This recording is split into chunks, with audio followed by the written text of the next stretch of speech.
Expert de l'OMS pour la qualité et la substance des stratégies de lutte contre l'alcool dans notre région.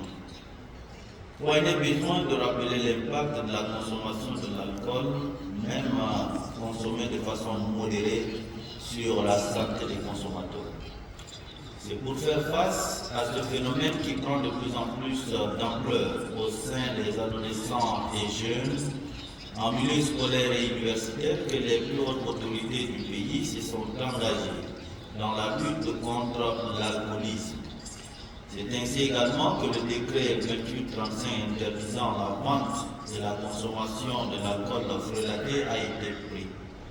Aussi, le projet de loi contre l'alcoolisme vient d'être adopté en conseil des cabinets au mois de juin 2023.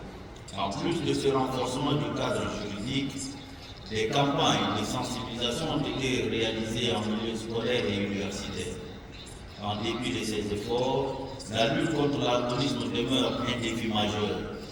Selon les derniers résultats de l'enquête de consommation de l'alcool réalisée en milieu scolaire et universitaire en 2022 à N'Djamena, la prévalence de l'alcoolisme chez les jeunes de 12 à 30 ans s'établit à 22,6% et celle de l'alcool frelaté à 18%.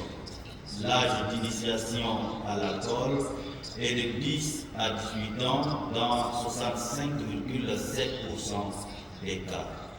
Nous déplorons malheureusement, Monsieur le Président, l'absence des partenaires techniques et financiers dans la lutte contre l'alcoolisme, ce qui rend bien évidemment difficile la conduite des interventions consignées dans le plan stratégique national de lutte contre le tabac, l'alcool et la drogue au Tchad.